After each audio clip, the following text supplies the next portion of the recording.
la Fiscalía General de Justicia del Estado de Tabasco ejecutó este 30 de marzo, y que por cierto me recuerda que hoy es día primero, entramos al cuarto mes del año, y de ahí nos enfilamos ya, nos olvidamos todo 2025. Ejecutó ayer, este 30 de marzo de 2026, una nueva orden de captura por el delito de desaparición forzada de personas contra Hernán Bermúdez Requena, alias el abuelo, el comandante H, presunto líder de la organización criminal La Barredora y extitular de la Secretaría de Seguridad y Protección Ciudadana de Tabasco, y debo decirlo, en la administración del senador Adán Augusto Hernández en la gubernatura de Tabasco.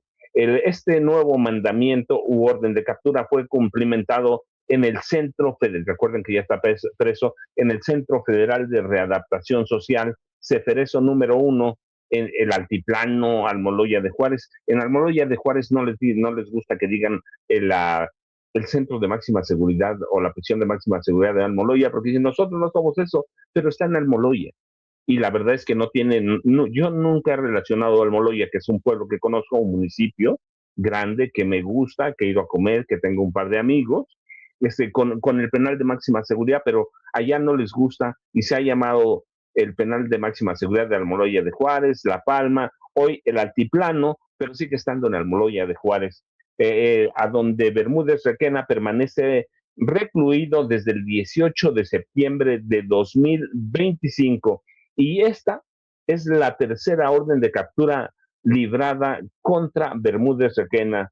Y les voy a decir lo que dice la Fiscalía. Después del análisis de los datos de pruebas presentadas, un juez de control dictó el mandamiento judicial. Cabe destacar que Hernán N. Ya se encuentra recluido en el penal federal número 1, a donde enfrenta un proceso penal diverso. Es el comunicado de la Fiscalía General de Tabasco, sin proporcionar detalles sobre los hechos concretos que originaron el mandato o mandamiento de captura. Según la misma dependencia, las investigaciones por este caso de desaparición forzada han derivado en la emisión de 19 órdenes de captura, de las cuales 10 personas ya se encuentran vinculadas a proceso. Se espera que Bermúdez Requena comparezca en breve ante un juez del fuero común en Villahermosa, Tabasco, para ser formalmente imputado por ese delito. Recuerden que las audiencias son ahora vía Zoom, digitales, así que seguramente la estaremos viendo así. El historial de órdenes de captura contra el funcionario tabasqueño acumula causas del fuero común y del fuero federal. La primera orden de aprehensión fue girada en mayo de 2019 en Villahermosa, allá en Tabasco, por asociación delictuosa, extorsión y secuestro agravados en agravio del empresario tabasqueño Ramón Martínez Armengol. La segunda la libró un juez de control del Centro de Justicia Penal Federal allá en Almoloya de Juárez por el delito de delincuencia organizada, aunque al momento de los hechos la Fiscalía General de la República aún no la había ejecutado. De momento, Bermúdez Requena únicamente está vinculado a proceso por el caso del empresario secuestrado. Y la nueva orden de captura por desaparición forzada le fue ejecutada luego de que concluyera su proceso por el caso de secuestro, y que en ese mismo procedimiento el juez fijó un plazo de 15 días para que la Fiscalía General del Estado de Tabasco presente su acusación formal y solicite una condena en su caso.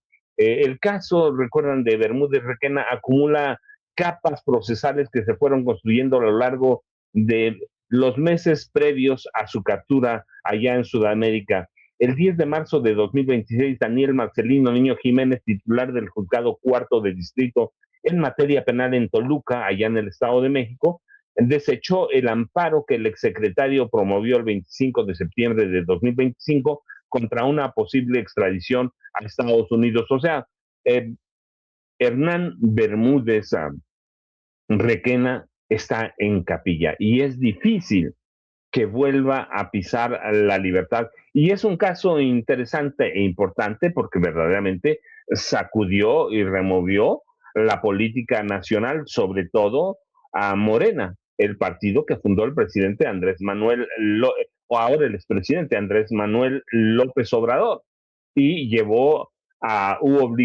a que Adán Augusto López Hernández finalmente renunciara, no al Senado, recuerden, no puede renunciar al Senado, los puestos de elección popular no son renunciables, sino a renunciar a la presidencia del Senado. Es un caso delicado, es un caso que para mí todavía no da todo lo que tiene que dar. Ya se irá conociendo, se sabrá poco a poco, pero es el caso de Hernán Bermúdez Requena. Y déjenme decirles algo que ayer me pidieron, era el caso, estábamos hablando del funcionario eh, de, del funcionario de la DEA, el, el supervisor de la DEA, del supervisor de la DEA en República Dominicana, que fue arrestado en Washington. Lo arrestaron en Washington por corrupción, porque nada más vendía visas a $100,000. $100,000. Visas y se las vendía a delincuentes, centroamericanos. Centroamericanos y están, la DEA tiene perdidas nada más 1,000 visas. O sea que hagan la cuenta, 1,000 visas que este tipo negoció con delincuentes, la mayoría narcotraficantes y que están en Estados Unidos. Y nadie en Estados Unidos sabe a dónde están este, esas visas. Nadie entiende, nadie sabe qué pasó, pero de momento buscaron las visas y descubrió la DEA que las había vendido, que las había vendido el, el supervisor en República Dominicana, el supervisor en República Dominicana, y es como una especie, una trama macabra que comenzó, sí, aquí tengo el nombre de Melitón Cordero, pero es una trama que comenzó, según los investigadores, con un mensaje en voz baja transmitido por un promotor musical en el Caribe. En lugar de la habitual espera de años para solicitar un permiso para entrar a Estados Unidos, Melitón Cordero se lo vendió y solo le hacían falta $10,000 en efectivo porque ya tenía 90,000. Y un contacto de confianza dentro de la agencia antidrogas en Estados Unidos les dijo que Melitón Cordero, que era el supervisor, le podía ayudar. Así que este caso, bueno, finalmente está detenido Melitón Cordero. Cerraron en su momento la oficina de la DEA en República Dominicana, ya tienen un nuevo representante. Los fiscales sostienen y documentaron que Melitón Cordero se valió de su puesto dentro de la Embajada de Estados Unidos para acelerar solicitudes de visa al afirmar que los solicitantes eran valiosas fuentes de información para las fuerzas del orden. Cuando no los conocía, pero todo el mundo sabía que eran narcotraficantes. Y eso llevó a que yo les contara que parece, que el caso de Melitón Cordero, lo que arde es toda la corrupción que hay históricamente en la DEA, pero que también hay en la CIA. Y yo les comenté, el caso de Melitón muestra toda la corrupción que hay, porque en 2021, aunque nosotros lo conocimos hasta 2022, que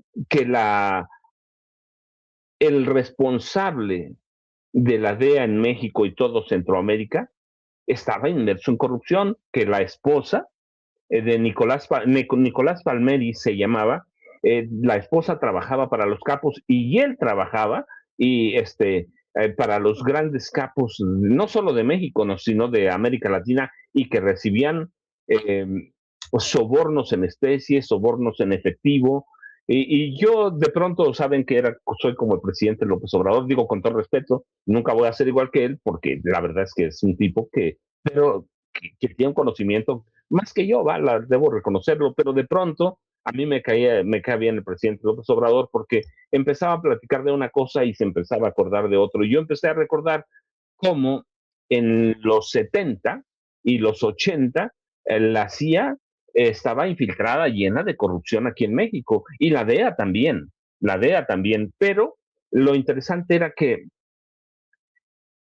dos personajes, uno hondureño, Ramón Mata Ballesteros, y otro cubano estadounidense, Alberto Sicilia Falcón, que fueron dos grandes narcotraficantes internacionales, tenían su base en México y servían a la CIA. En esa época servían a la CIA, en los 70 y a los 80, servían a la CIA, y Alberto Sicilia Falcón, en especial, estaba al servicio de la presidencia de la República, de Luis Echeverría Álvarez, pero estaba bajo las órdenes o protección de Mario Moya Palencia, que era el secretario de Gobernación. Para que entendamos de pronto que decimos el narcotráfico y la corrupción de la DEA y de la CIA, no, hombre, es histórico. Lo que está pasando en Santo Domingo, nosotros lo vivimos en los 70 y en los 80 bajo el alias del Barón de la Droga a mediados de la década de 1970.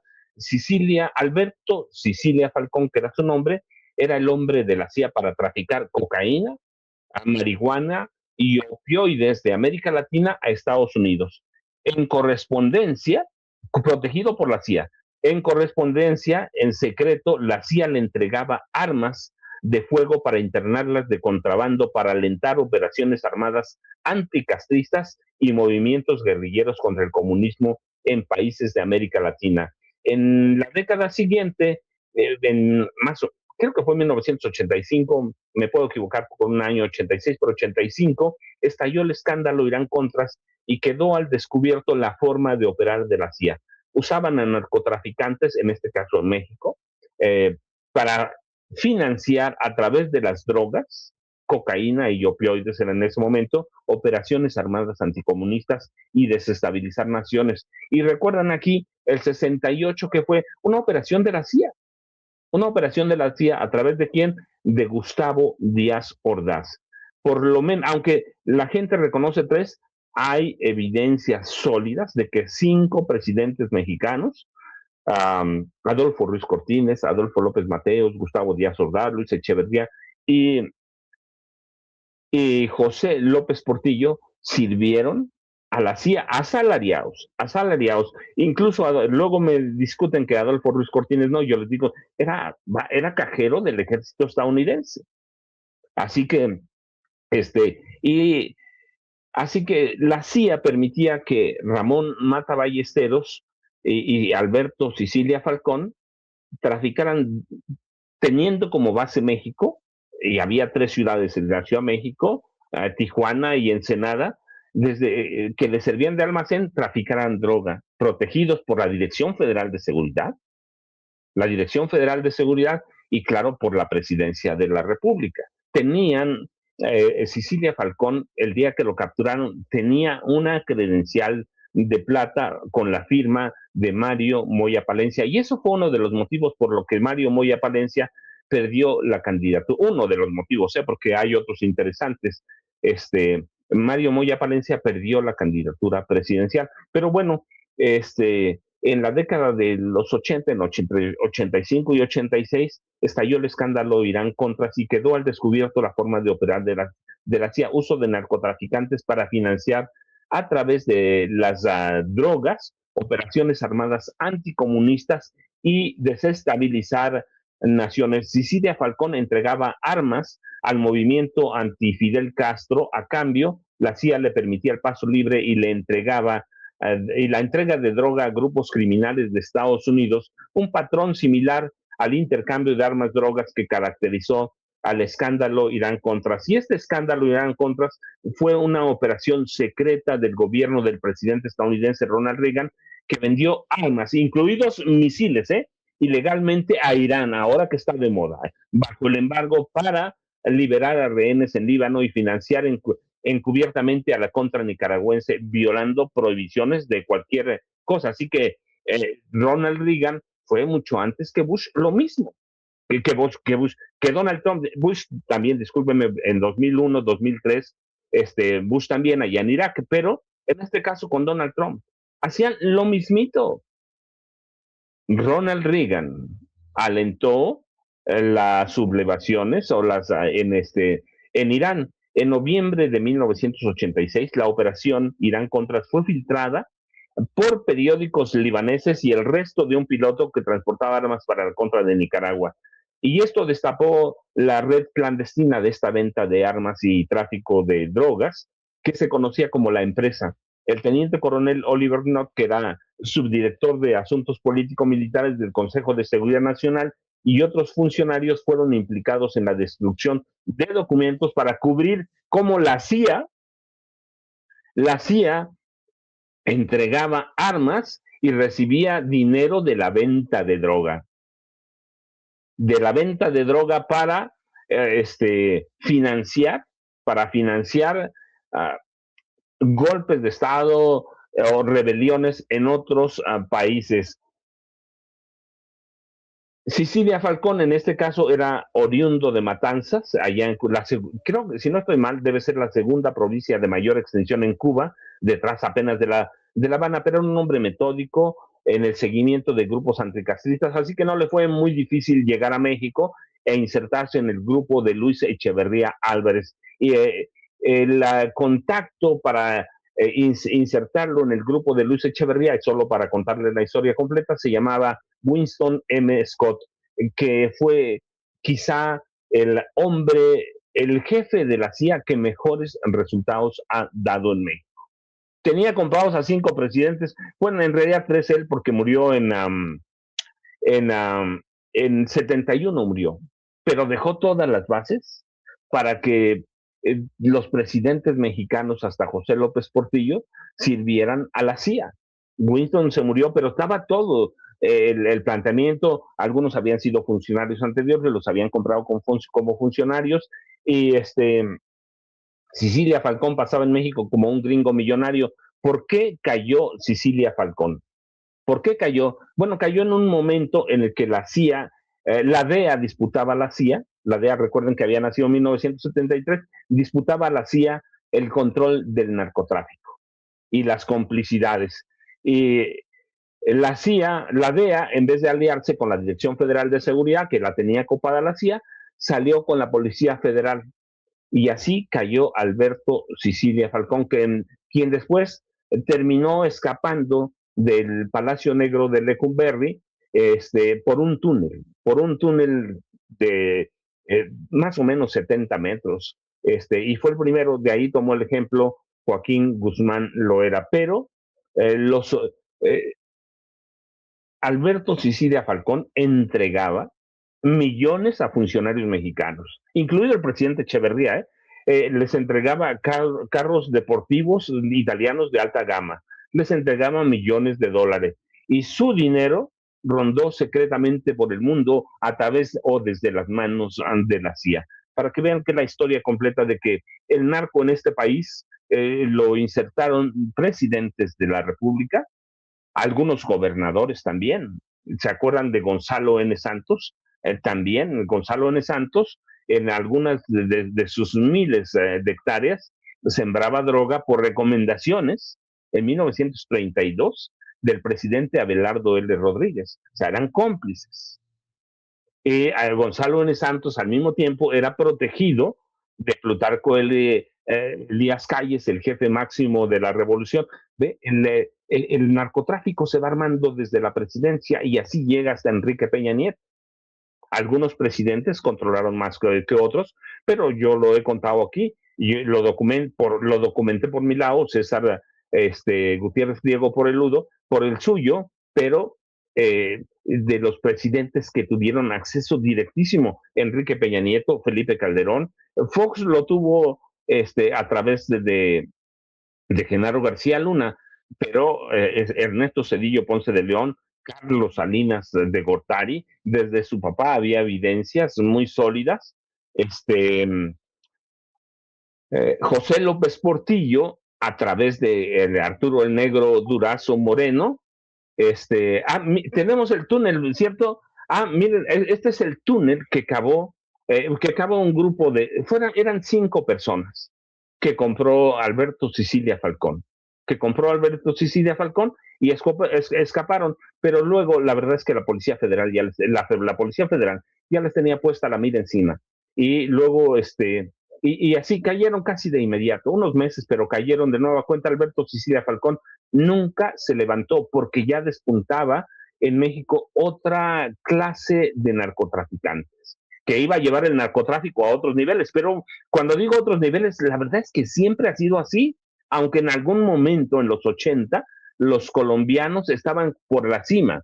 Y dicen que aprendimos de los colombianos. No, hombre, aquí hemos tenido, por ejemplo, en 1932, el presidente Abelardo L. Rodrigo era dueño de todo.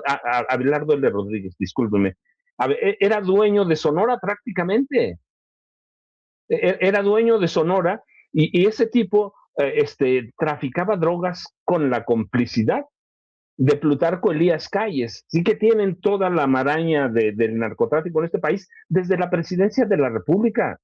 En el 32 lo tuvimos, y les decía, gobernadores como Gonzalo N. Santos sembraban droga, la vendía a Abelardo L. Rodríguez y nada más le pasaba las ganancias. Así que la Santos Tao, no solo era un asesino, no solo era un tipo represor, que fue el tipo, recuerden, en 1929, Gonzalo N. Santos, grupos de Gonzalo N. Santos reprimieron a seguidores de Vasconcelos en aquella elección extraordinaria presidencial. Los reprimieron violentamente. Gonzalo N. Santos decía que él había asesinado personalmente a 100 personas. Y ese es el prototipo priista. Pero en la elección del 29, uno de los reprimidos fue Adolfo López Mateos. Adolfo López Mateos, que de allí salió enfermo, 7 aneurismas cerebrales. Pero bueno, los presidentes que tuvieron contacto directo con el narco, me quedé: Salinas de Gortari, José López Portillo, Luis Echeverría Álvarez. Aquí tenemos el caso de Alberto Sicilia Falcón y su esposa también, María Esther Zuno Arce, y además se enriquecieron brutalmente. Los cuernavacenses pueden dar fe de toda la riqueza de los Echeverría Zuno, brutalmente, ¿sí? Y Echeverría, y hacia atrás, Miguel Alemán Valdés. Miguel Alemán Valdés manejaba el narcotráfico desde la presidencia de la República a través del coronel Carlos C. Serrano. Carlos C. Serrano, que era a su vez el presidente del Senado de la República. Así que ven, el narcotráfico no era un tema nuevo, es un tema delicadísimo, y por eso dicen, ¿por qué no lo pueden resolver? ¿Cómo lo vamos a resolver? ¿O cómo lo iba a resolver López Obrador o Claudia Sheinbaum Pardo si gran parte de la sociedad estaba inmersa en el narcotráfico? Y digo la sociedad política, priista y luego panista. Así que es un problema gravísimo, pero quería contárselos porque de pronto parece que era una cuestión aislada, la de Alberto Sicilia Falcón, pero no, el tráfico en este país, yo, por ejemplo, documento como en 1911, Abelardo L. Rodríguez y el coronel Esteban Cantú Jiménez controlaban la venta de opio. No era tráfico todavía, porque recuerden, hasta 1914 las drogas fueron legales, eran moneda de curso legal. El opio toda, la cocaína, la heroína, toda de curso legal. Hasta 1914 Estados Unidos, la ONU, empezaron a tomar medidas para controlarla. Pero para esa época, Esteban Cantú Jiménez se había enriquecido.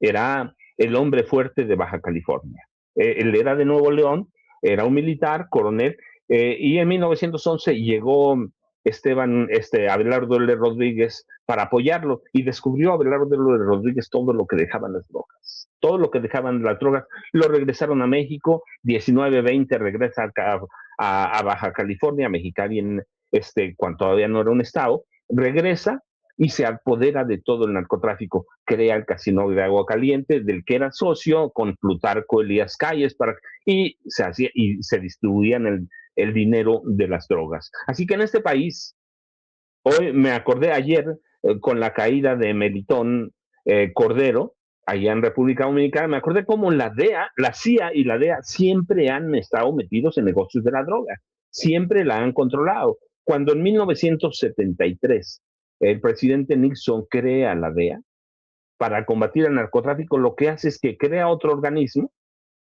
porque la CIA estaba muy desprestigiada. La DEA lo entiende e intenta desplazar a la CIA, y lo hace, hasta ahora que la rescata el presidente Donald Trump. La CIA por muchos años, digo, siempre ha funcionado. Hay que ver cuántos golpes de Estado, pero cuando en los países hablaban la CIA, todo el mundo tenía miedo, ya sabían a qué se dedicaba la CIA, pero dejaron entrar a la DEA a través de la droga. Pero la DEA, desde los prácticamente 76, se dedicaba a hacer trabajos de inteligencia. Y todo el mundo, nadie decía nada, porque decían, es una agencia que combate el narcotráfico. Nunca lo combatió, lo administraba, lo controlaba. Lo controlaba, y ahí están los ejemplos. Sicilia, Falcones 1, Melitón Cordero, Nicolás Palmeri, que fue el director regional para México y todo el resto de América Latina, muestran que la CIA y la DEA han estado corrompidas. Hay agentes decentes, sí, como en las policías mexicanas. Hay agentes decentes, pero hay en los grandes grupos, por ejemplo, en los 80, con el visto bueno del presidente Miguel de la Madrid, la Dirección Federal de Seguridad se convirtió en la gran escuela formadora de capos del narcotráfico. Sí, en Cártel de Juárez, que fue mi primer libro, que ahora ya casi no está en circulación, documento cómo desde la Secretaría de Gobernación y la Dirección Federal de Seguridad se tomaron las primeras medidas para controlar a los grupos del narcotráfico. Ciertamente la DEA y la CIA controlan, pero necesitan administradores locales. ¿Qué hacen los cárteles? Eso, son administradores locales y ganan mucho dinero. La droga es un negocio de miles de millones de dólares por año. Y teniendo en cuenta cómo es Trump y otros presidentes de Estados Unidos, claro que no van a dejar el narcotráfico. Pero bueno, quería contarle la historia porque de pronto cuando empezamos a platicar de narcotráfico, yo digo, es que ese es un tema muy viejo, es un tema que a mí me gusta, pero además me gusta contárselos para que entendamos por qué es tan difícil acabar con con el narcotráfico, por qué es difícil encontrarle la hebra para sacarle toda la madeja. Es bien complicado, y bueno, aunado a eso viene la violencia. Hoy decimos, es que son muy violentos, es que siempre han sido violentos. El problema es que antes la prensa no publicaba nada. Yo les he platicado, yo empecé como reportero de policía, de ese policía que chorreaba sangre, de veras. Eso, así fueron mis inicios. Después fui de reportero de deportes y después de sociales. Me tocaba cubrir bodas, nacimientos, discúlpeme, no, bautizos. Me tocaba cubrir bautizos, nacimientos, sí. La familia fulanita de tal, que es de sangre azul, tuvo un príncipe que que en los próximos años se va a convertir en el dueño de tales empresas. Así que así empiezo mi carrera, y para mí el primer presidente y gran mafioso de este país es Abelardo L. Rodríguez. Y déjenme contestar aquí, ustedes preguntan por el chat, me preguntan, es que hoy ando descontrolado porque preguntan por el chat, si va a estar Ignacio Rodríguez el Chapucero. Está de vacaciones. Recuerden, nosotros no estamos de vacaciones porque tenemos el compromiso de estar con ustedes, pero Ignacio va a estar de vacaciones bien merecidas. Algunos colaboradores de Sin Censura van a estar, están de vacaciones. Esta es la semana mayor, ¿no? Para mí esta es la mayor semana en, en este país. Para mí es la mayor semana, sí que están de vacaciones, terminando Semana Santa, o las vacaciones de Semana Santa, no sé, terminan, si no estoy mal, por ahí por el 11, 12 de abril. Todo mundo se reintegra a sus actividades normales, así que a partir del, déjenme ver, aquí tengo el calendario, déjenme abrirlo, a partir del, debe ser lunes 13 de abril. Sí, lunes 13, todo mundo se reintegra a sus labores.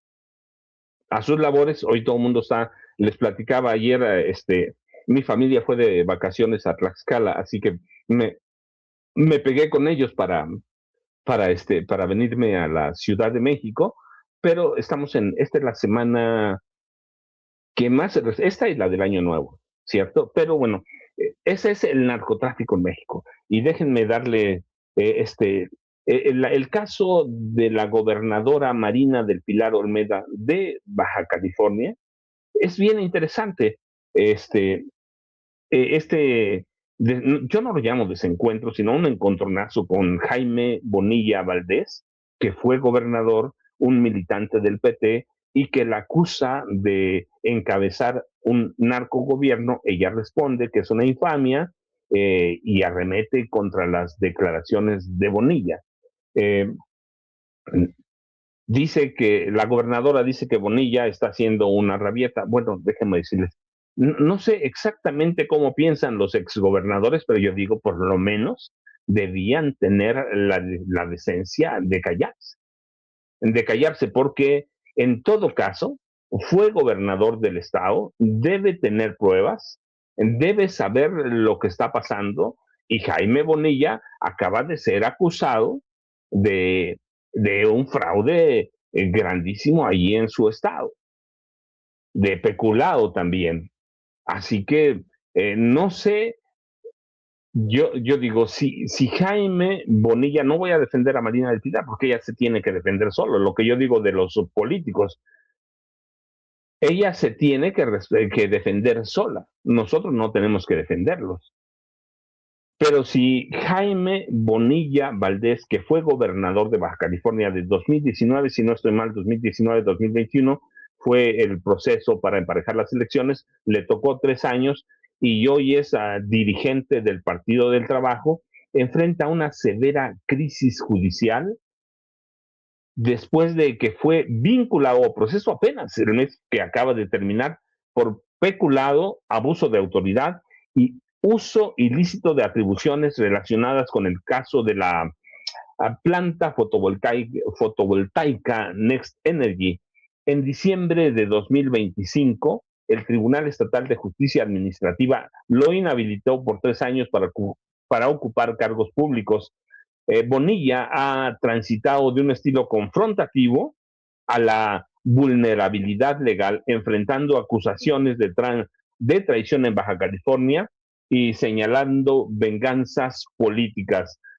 Durante su mandato mantuvo un litigio mediático laboral con la periodista Lourdes Maldonado, quien fue asesinada después de ganarle un juicio. Bonilla afirma que estos procesos son una venganza política impulsada por la actual administración de Baja California. La verdad, fue gobernador, conoce a toda la gente, conoce a todo el mundo, pues que presente pruebas, que las presente, y seguramente él puede tirar lo que dice él que es un teatro de la actual gobernadora de Baja California. Pero es interesante conocerlo, porque yo recuerdo que hay un libro que se llama El Impostor, que escribió Jaime Martínez Veloz y expone, por lo menos lo que pretende es exponer algunos lados oscuros de Jaime Bonilla, en la doble nacionalidad mexicano-estadounidense, sí cumplía, y eso sí cumplía con los requisitos para ser gobernador, su pasado empresarial y político en Estados Unidos antes de incursionar a la política mexicana, y el caso de Lourdes Maldonado, que es bien interesante. Si Bonilla mantuvo un litigio laboral prolongado con Lourdes Maldonado, quien fue asesinada en 2022, poco después de ganar dicho pleito.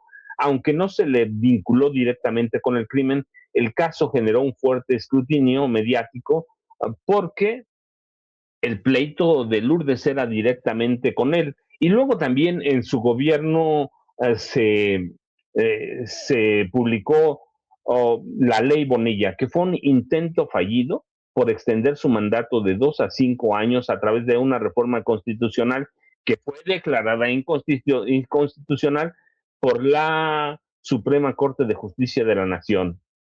Y en otras palabras, intentaba un fraude constitucional y actualmente mantiene una confrontación abierta con la gobernadora Marina del Pilar Ávila Olmeda, a quien Bonilla acusa de persecución política, mientras ella sostiene que se trata de una rendición de cuentas. Para mí se reducen muchas cosas en la bronca o en los problemas que va a tener Morena en el futuro. Era Lourdes Maldonado, ¿cierto? La mujer que fue asesinada después de ganarle un pleito al gobernador Bonilla. Así que todas las dudas hay sobre él, todas las dudas, pero más allá del enfrentamiento entre ellos, lo que debemos entender en este momento, de acuerdo con lo que yo veo, es la forma en la que se va a comportar el Partido del Trabajo en los próximos años.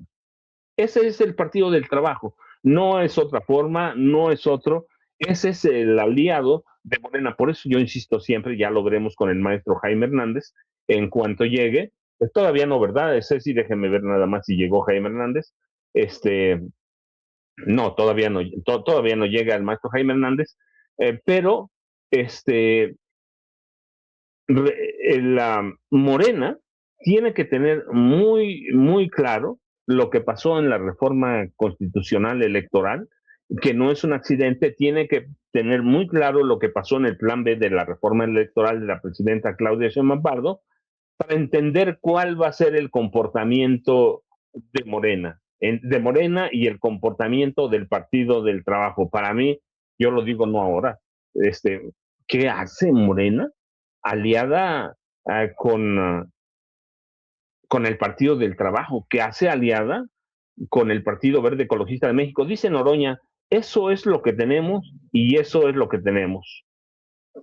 Yo digo, pues mejor que no tenga nada, mejor que no tenga nada, pero pero es Morena. Para mí sí debían cambiar. Así que, y dice José Cortés, la mataron vilmente. Ella se encargaba de su mamá y mandaba los gastos, le gustaban mucho los michis. Sí, eso fue un asesinato, cualquier asesinato. Pero de Lourdes Maldonado, la verdad es que cualquiera, porque ha habido asesinatos de periodistas que son, bueno, es que déjenme decirles algo, ¿verdad? A mí no me importa que sean de periodistas o no periodistas, un asesinato es un asesinato. Y todos son salvajes, todos son salvajes.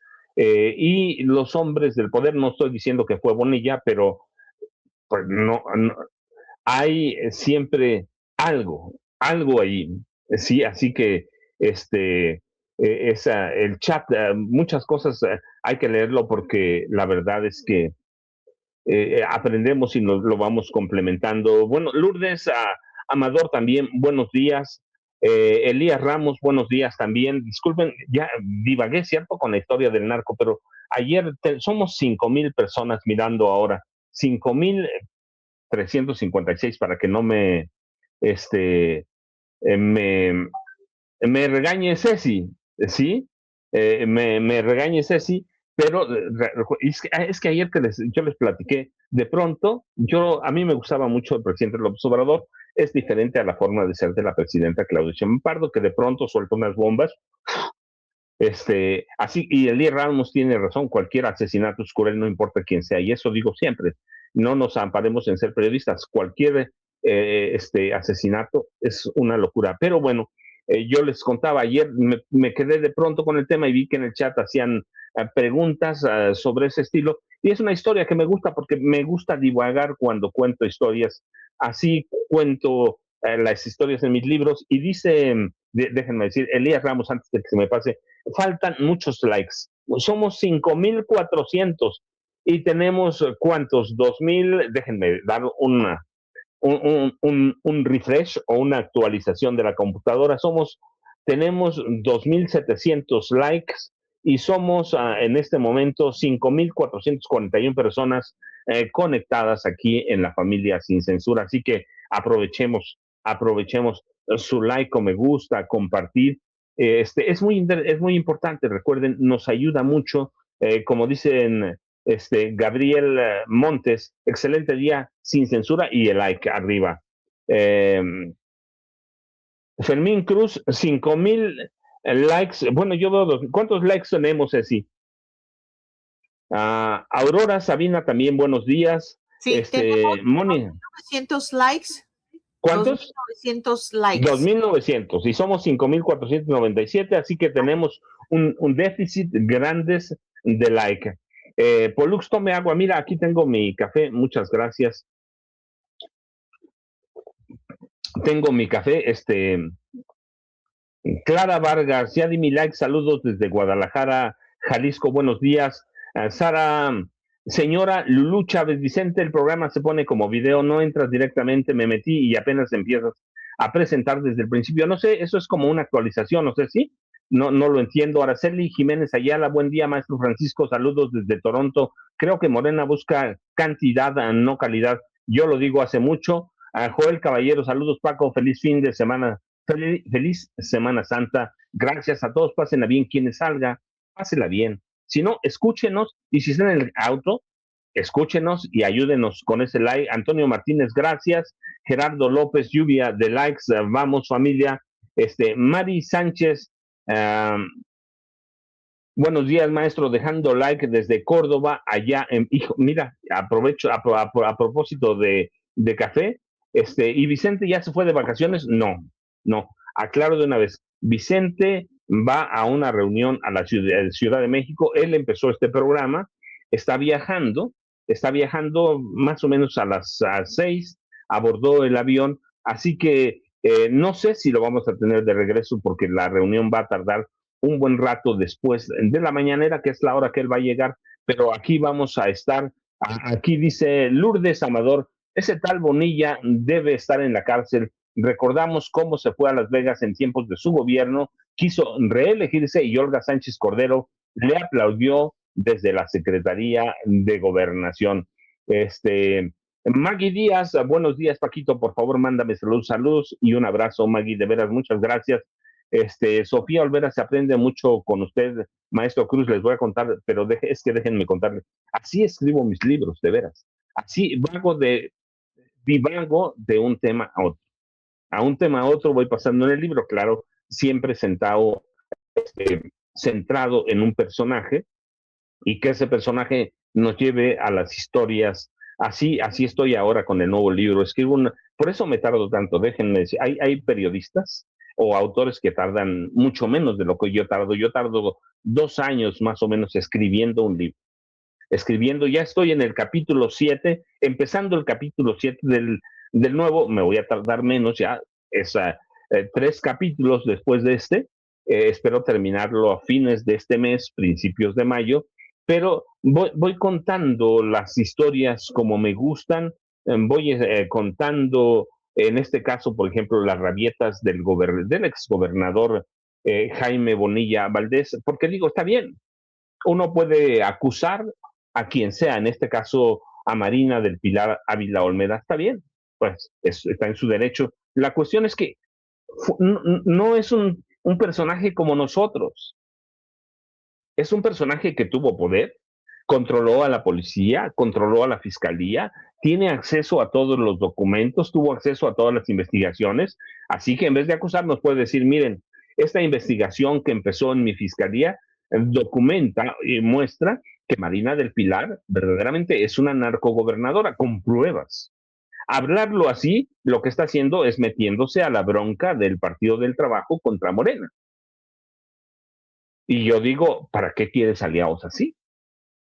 ¿Para qué quieres aliados? Para mí verdaderamente me parece que es una vergüenza Salvador Chavira, saludos desde Michigan, y a mi familia en Guajuapan, Oaxaca, y Tlaxiaco. Así que así voy contando mis historias, voy armando. Lo que yo creo, si lo recuerdo, déjenme decirle, cuando escribo no uso apuntes. Tengo mis tarjetas ahí, bien almacenadas, pero cuando escribo no tengo apuntes, lo que me voy acordando es lo que cuenta. Y Bonilla dice también que colaboradores cercanos a Marina del Pilar, incluyendo personal de la Fiscalía General del Estado y de la Policía Estatal, claramente, han sido detenidos en la frontera con Estados Unidos transportando sustancias ilícitas. Bueno, pues que nos dé todos los nombres, ya hasta se le agradecería, incluso si es Marina del Pilar, se le agradecería que nos diga a tal fecha metieron tantas toneladas de coca, porque ahí es por toneladas, no es decir, metieron un gramito. Si Jaime Bonilla tiene que nos diga a tal fecha metieron tantas toneladas o tantos kilogramos, ¿sí? Metanfetaminas, fentanilo, cocaína. Lo puede contar, incluso ha señalado que Marina del Pilar está metida hasta el tronco, así lo dijo, en actividades delictivas. Pues que nos digan cuáles otras. Ella que se defienda, pero nosotros tenemos que decirle, dinos en cuáles otras actividades delictivas está metido. Y él ha utilizado el título o el término narcogobernadora para referirse a Marina del Pilar.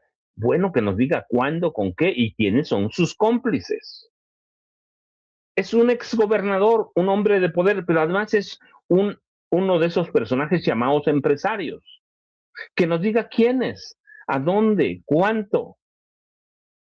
Lo otro me parece que no solo es una rabieta, está tratando de lavarse de la mano de los escándalos en que está metido por peculado en la gubernatura de Baja California. Así que debe hacer, sí, yo no sé si una reflexión, eso lo dice la gobernadora Marina del Pilar, pero sí debe hacer una reflexión y en todo caso sostenerse y decir, aquí están las pruebas, yo la acuso por esto, esto y esto. Y se lo vamos a agradecer y seguramente Morena se lo va a agradecer. Lo otro es una mera rabieta lavándose las manos de lo que aparentemente se desvió de fondos en Baja California. En Baja California, así que debía sentarse o acercarse con Marina y acusarla directamente ahí de frente. De frente, lo otro, la verdad es que presentar acusaciones tan serias sin ninguna evidencia se llama difamación. Se llama difamación. Es irresponsable acusar sin presentar pruebas. Es desviar la atención de asuntos que enfrentan los baja californianos. Debe Jaime Bonilla sentarse y decirnos, yo la acuso por esto. Lo otro, pues es un deslenguado, ¿no? Es un deslenguado. Y déjenme ver nada más si no llegó el maestro Jaime Hernández. Déjenme ver, estoy actualizando, disculpen, estoy improvisando porque llegué a las 3 de la mañana. Llegué a las 3 de la mañana, así que no ha llegado, pero debe, a lo mejor se quedó dormido el maestro Jaime Hernández. Espero que no, sino aquí le reclamamos, pero tenía otro orden del día. Aquí, déjenme, venía cuando venía venía en una camioneta con mis familiares y venía armando mentalmente, me salí tan rápido de mi casa que no traía bolígrafo, no traía papel, no traía nada, así que venía armando los temas para hablar con usted, en la cabeza. Ya sé que me faltaba uno, Cuauhtémoc Blanco Bravo. Agarrarlo o documentarlo transitando sin placas en una camioneta de esas que para mí muestran la impunidad y el abuso de funcionarios, en este caso de elección popular, el diputado federal Cuauhtémoc Blanco Bravo, cuya trayectoria ha estado marcada por una transición de ídolo deportivo a una figura política de controversias legales y éticas que verdaderamente a mí me hacen preguntarme, ¿es bueno que los deportistas ídolos, hablo de los ídolos, transiten a la política? Yo con Cuauhtémoc tengo mis dudas porque desde que llegó a la presidencia municipal en Cuernavaca tiene un lado oscuro grandísimo y todo ese lado oscuro concluye, no, lo de la camioneta es grave porque es un diputado, pero ustedes recuerdan en octubre de 2024, su media hermana Blanca Fabiola N., hay que dejarla aquí, sí, presentó una denuncia por violación en grado de tentativa. La víctima dijo que el hecho ocurrió en la residencia oficial del gobierno del estado de Morelos, que por cierto los morelenses llamaban la cueva de los ladrones, usando su poder para presionarla. La Fiscalía de Morelos solicitó su desafuero, pero la Cámara de Diputados, lo recuerdan, hace unos meses, lo vivimos aquí, lo protegió la Cámara de Diputados, gracias a los arreglos de Ricardo Monreal Ávila con Alejandro Moreno Cárdenas. Pero durante su carrera como futbolista fue muy controversial, no por lo que hacía en el campo, que eso es parte del show, del espectáculo, que le da un ídolo, ¿sí? Que le da un ídolo que es más allá de una estrella, o alguien que es muy bueno.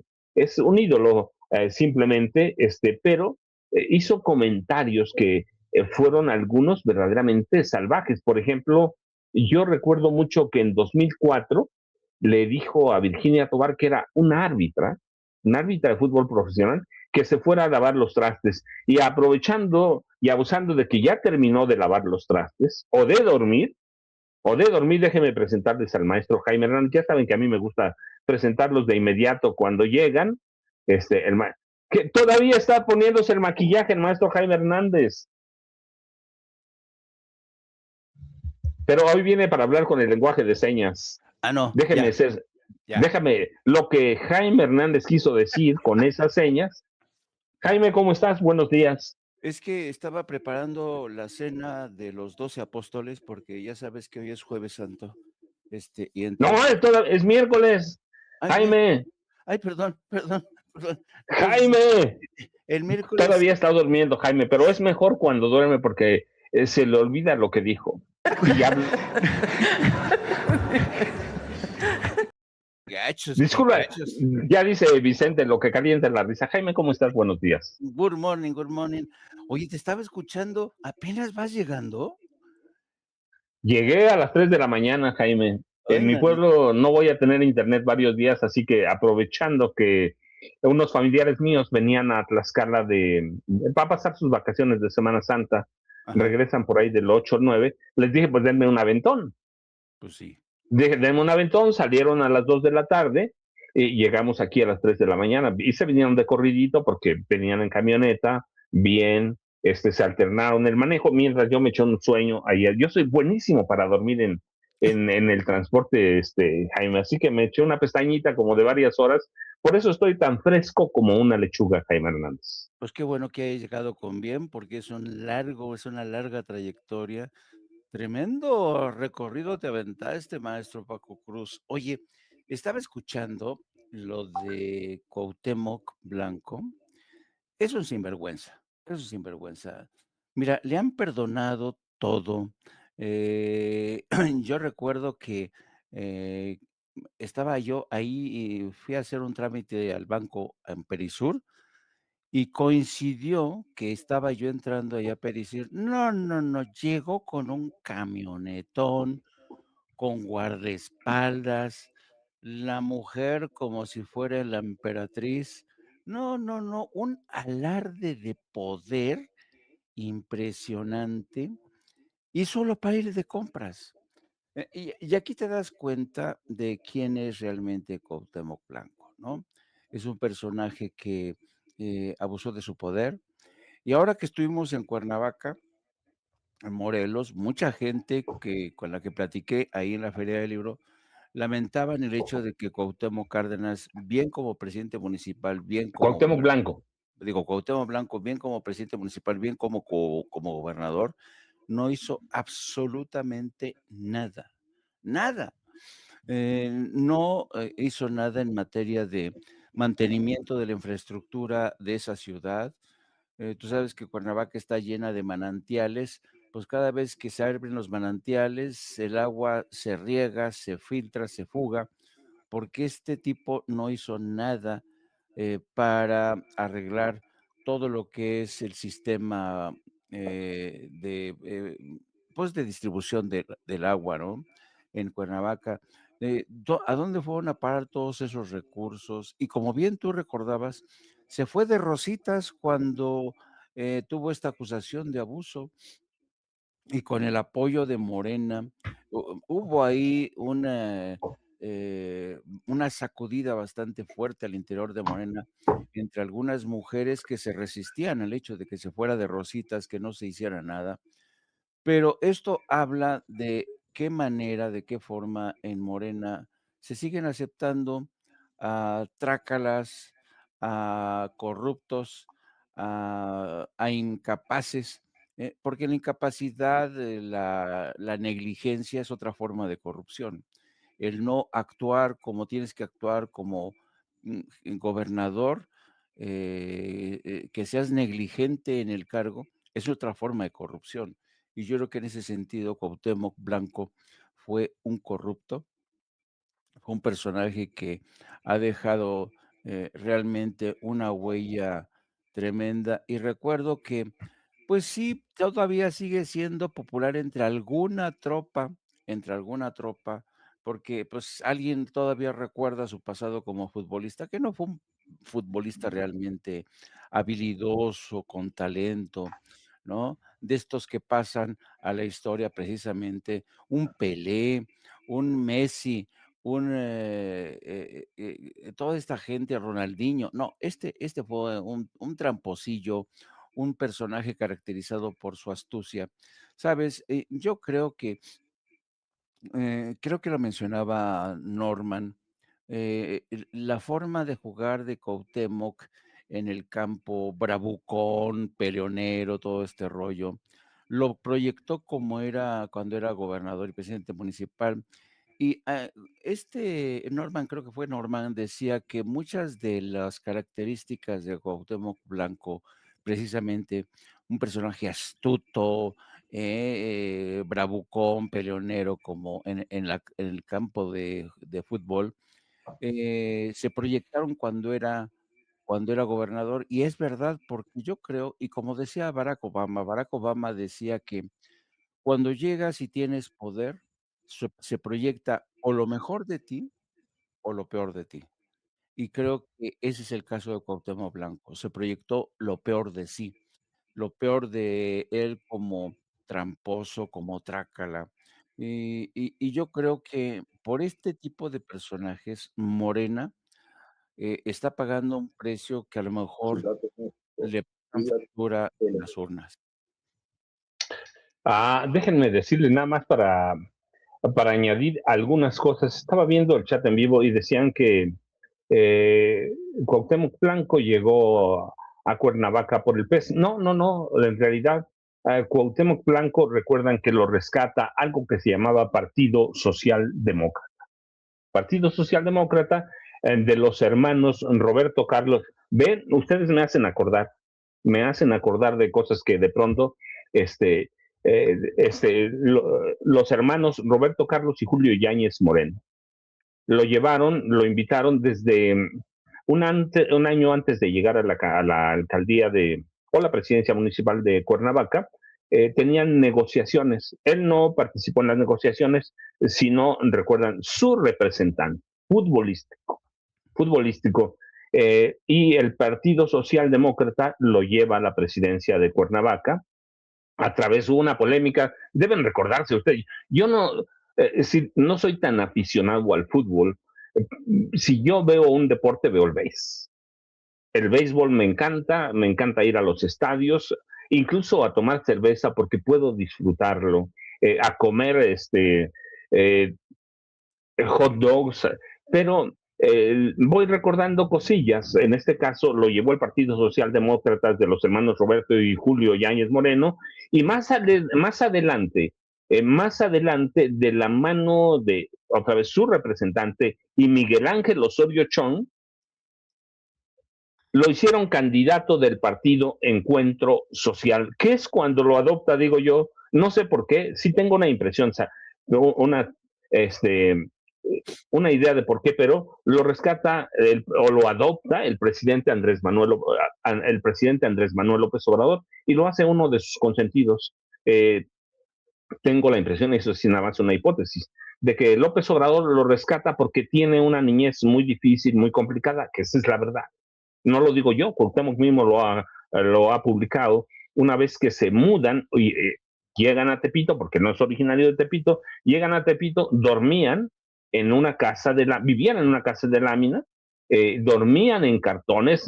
Yo recuerdo mucho entrevistas a Cuauhtémoc Blanco, decía, sentíamos los picos de las piedras.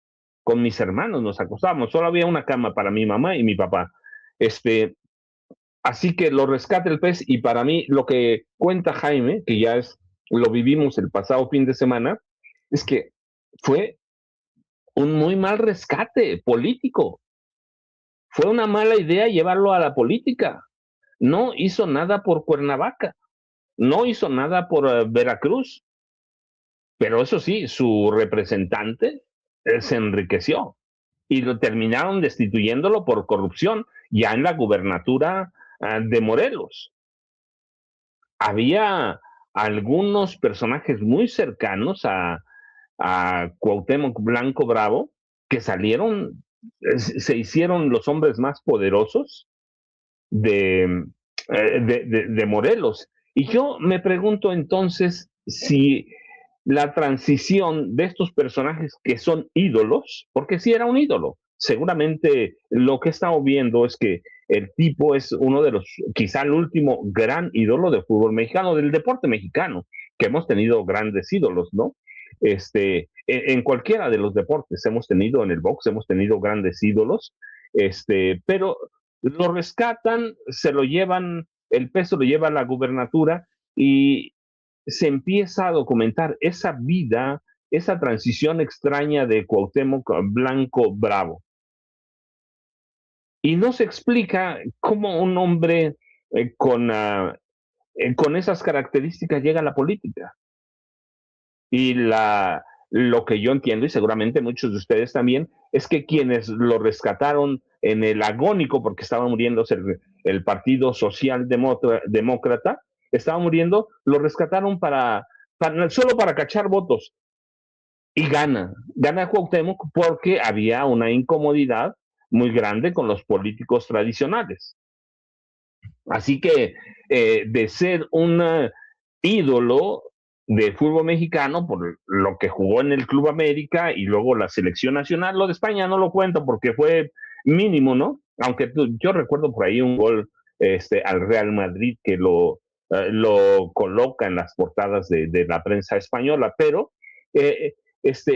esa euforia que había por la llegada de Cuauhtémoc Blanco Bravo a la gubernatura empieza una convulsión, y hay escándalos, desidia, desdén por la gubernatura, y los morelenses empiezan a ver que Cuauhtémoc Blanco es lo mismo que Graco Ramírez Garrido Abreu, su antecesor.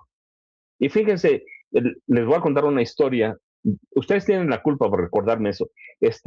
En algún momento, en Morelos, había un gobernador, ¿sí? Había un gobernador y que se llama Antonio Rivapalacio López, y le llamaban Don Amponio, por Ampón. Y a Cuauhtémoc Blanco Bravo terminan llamándolo Don Amponio, igual que a muchos gobernadores de Morelos. La verdad es que Morelos, como muchos estados de este país, son cuestionados por ladrones, ¿va? Pero Yo me pregunto, y esto es lo que quería plantearle a Jaime, discúlpeme por toda esa divagación, Jaime, no sé si ya llegó Norman, ahora lo vemos, pero buenos días, Norman, si llegó. Me pregunto si en el futuro eh, lo, el deporte de alto rendimiento, incluido el fútbol, debe tomarse como un paso a la política partidista, porque recordemos, Cuauhtémoc no es el único, y ha habido grandes escándalos, Ana Gabriela Guevara Espinosa, Manuel Negrete, que uno de los goles más bellos de los mundiales, ¿no? Rommel Ahmed Pacheco Marrufo, Paola Milagros Espinosa Sánchez, el Tibio Muñoz, ¿quién no lo recuerdan? Las Olimpiadas en México, Paola Longoria, por ahí se van a acordar ustedes. Yo solo estoy haciendo uso de la memoria. Víctor Estrada, Garibay. Así que hay interrogantes. ¿Sirve postular o de qué sirve postular actores deportistas para evadir el desprestigio de los políticos en México, Jaime? Así que te dejo esa pelotita para que me la respondas, pero no se te... Llegó Norman, la podemos patear y después lo metemos a Norman, que a él sí le gusta, el Norman es futbolero. Norman, Sí. buenos días. Hola, ¿qué tal? ¿Cómo están? Buenos días a toda la audiencia. Lástima Norman, ¿qué te parece? Lástima que ¿Qué le te vaya al parece? lástima que le vaya al Cruz Azul. Es que no había nada mejor. Aunque gane. Aunque Pero, gane. ¿qué te parece, Norman, si dejamos, porque le tiré la pelotita a Jaime que la responda, y tú, esa pelotita te va a encantar? Es que no lo escuché, mi querido. Mira, la pregunta es, después de los escándalos que ha tenido con Cuauhtémoc Blanco, Bravo, este flamante diputado protegido por Ricardo Monreal Ávila y por Alejandro Moreno Cárdenas. ¿Tú recuerdas? Lo encontraron anteayer, cuando fue el partido de la selección mexicana, circulando con placas, sin placas, discúlpame, circulando sin placas, que es un delito. Pero yo empecé a recordar todos los escándalos de Cuauhtémoc Blanco Bravo en la gubernatura, en la presidencia municipal de Cuernavaca, que ahí estuvo Norman también, para que sepan, y nos fue bastante bien. Y nos comentaban que no hacía nada, que no hizo nada. Y yo le preguntaba a Jaime, hay mucho en juego en el futuro. ¿Deben los deportistas de alto rendimiento pasar a la política partidista? Es bueno que sea eso, porque tenemos muchos y la mayoría son como un desastre. Ana Gabriela Guevara Espinosa, que una velocista, ¿quién puede dudar de su calidad? Campeona mundial. Manuel Negrete, que tú lo debes recordar muy bien, Norman, uno de los goles más bellos que ha habido en los mundiales. Rommel Pacheco Marrufo, Paola Milagros, Fernando Platas, también clavadista, ¿no? María José Alcalá, que una clavadista, y la recuerdo mucho porque a ella y a mí, debo decirlo, y lo digo con mucho cariño, nos entregaron el mismo día, en la misma ceremonia, la presea Estado de México en 1997, que es el mayor reconocimiento que hace mi Estado a sus hombres y mujeres ilustres. Entonces, ¿qué tan conveniente es eso, Norman? ¿Sirve postular actores deportistas o lo que sea, pero ídolos, para rescatar del desprestigio a los políticos en México? Fíjense que yo siempre he pensado, siempre he dicho, inclusive en términos políticos, que para poder ganar una candidatura y eventualmente un puesto, hay que estar en capacidad de ganar votos. Lamentablemente, y ese es un problema serio que podría hablar un poco en contra de nosotros, de la responsabilidad de nosotros como votantes, cuando decidimos que una persona famosa, en este caso deportista, esté en competencia. Y lo digo con la certeza de que la gran mayoría de los deportistas que han participado, y no solo deportistas, actores, simplemente gente famosa, esta gente famosa sabe perfectamente bien que tiene alguna posibilidad de ganar, ¿no? Y lo vimos con Cuauhtémoc Blanco cuando lo convencen para competir por Cuernavaca, por el municipio de Cuernavaca, y el tipo es persuadido de aceptar porque le dan un cheque por 7 millones de pesos, un pequeño partido político que ahora no recuerdo su nombre, no es el PES, que llegó en 2018. Partido Socialdemócrata, Norman. Ok, el Partido Socialdemócrata le da 7 millones de pesos y le consigue un certificado de residencia que entiendo consistía en un recibo por renta en un departamento en Cuernavaca, Morelos, si no estoy mal. Y bueno, ¿por qué lo eligen? Pues simplemente lo eligen, aunque no conociera ni Cuernavaca, Cuauhtémoc Blanco, aunque no supiera exactamente qué era la política, qué era un municipio, qué tipo de requerimientos de carácter social pudiera tener, qué capacidades. No, simplemente lo eligen porque sabían perfectamente bien que podía ganar. Le dan 7 millones de pesos, después se demuestra ese cheque, no fue transferencia, le dieron un cheque y ese cheque es mostrado posteriormente una vez que fue cobrado en el banco. Bueno, es así como inicia Cuauhtémoc Blanco todo un proceso político, entre comillas, ¿no? Y logra ser presidente municipal de Cuernavaca. Al término de su mandato como presidente municipal, pues se dan cuenta, yo recuerdo perfectamente bien que había un candidato de Morena importante, había un rector también importante en términos de capacidades políticas que podrían haber logrado una posición, esa candidatura. Sin embargo, se dan cuenta, y estoy seguro que se lo llevan a Andrés Manuel López Obrador y le dicen, oye, el Partido Encuentro Social tiene a este candidato y este candidato no le gana a nadie porque todas las encuestas le daban el triunfo a Cuauhtémoc Blanco. Luego entonces Morena, que pretendía tener una participación electoral incluyente, plural, elige a este tipo, ¿no? Un tipo sin ninguna capacidad, un marrullero, no solo en términos de la cancha, ¿no? Recuerdo perfectamente bien los comentarios de sus oponentes en la cancha cuando decían que los insultaba, que les decía que él tenía mucho dinero, en fin, que ponderaba su escasez pasada llevada a un presente dentro de la cancha. Bueno, pues este hombre marrullero dentro de la cancha también fue un marrullero dentro del ambiente político, ¿no? Aquí lo vemos rodeado de personajes, pues poco populares dentro de Morena. Y bueno, pues Cuauhtémoc Blanco se convierte en un gobernador. Imagínense, ¿quién lo iba a creer? Yo siempre tuve duda, por ejemplo, cuando la candidatura de Trump en 2017, yo decía, bueno, esta es una caricatura de ser humano, ¿no? ¿Cómo es posible que los estadounidenses estén en capacidad de votar por él? Pues votaron por él y simple y llanamente se convirtió en un presidente atípico, enfermizo, caprichudo, infantil, en términos de decisiones, que ahora lo están sufriendo terriblemente y ya no hayan cómo quitárselo de encima. Bueno, fue lo mismo que sucedió con Cuauhtémoc Blanco. ¿Quién iba a pensar que un tipo con esta ignorancia, con esas características, ¿no? Con esta actitud violenta permanente, pudiera llegar a ser presidente municipal primero y después gobernador del estado de Morelos? Hay muchos antecedentes, entiendo que ya los citaste todos,